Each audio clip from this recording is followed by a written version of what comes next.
నీతో కూడా ఈ రాత్రి మాట్లాడుతున్న మాట. అమ్మా వినరా తల్లి, వినండి. నువ్వు దేవభక్తి విషయంలో సాధకం చేసుకోవాలి. నువ్వు అనేక మందికి ఆశీర్వాదం కాబోతున్నావు. నువ్వు అనేక మందికి ఆశీర్వాదం అవుతావు నా కుమారుడా. ఎవరు ప్రోత్సహించలేదని, ఎవరు ఆదరించలేదని, ఎవరు ధైర్యపరచలేదని, ఎవరు భక్తికి రేపలేదని నువ్వు వెనకడుగు వేవాకు. తుచ్చమైన ఆకర్షణల వైపు వెళ్ళవాకు. నీతో పనుందిరా నాకు, నేను నిన్ను వాడుకోవాలి. నువ్వు బ్యాలెన్స్ తప్పావా, నువ్వు తేడా పడ్డావా, చాలామంది లాస్ అవుతారు. నువ్వు తేడా పట్టడానికి వీల్లేదు. నువ్వు లైన్లో ఉంటే చాలామంది దీవించబడతారు నీ వల్ల.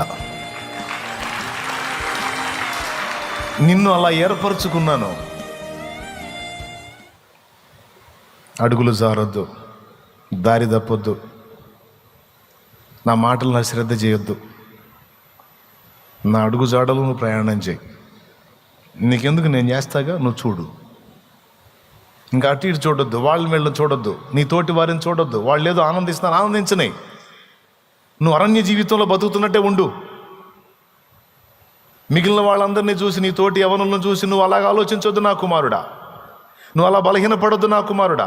నువ్వు వాళ్ళ వలె నడుచుకుంటే వాళ్ళలో ఒకటి అవుతావు. నువ్వు వాళ్ళ నుండి వేరే ప్రత్యేకింపబడిన జీవితాన్ని కానీ నువ్వు కలిగి ఉంటే వారందరికీ దీవెన అవుతావు.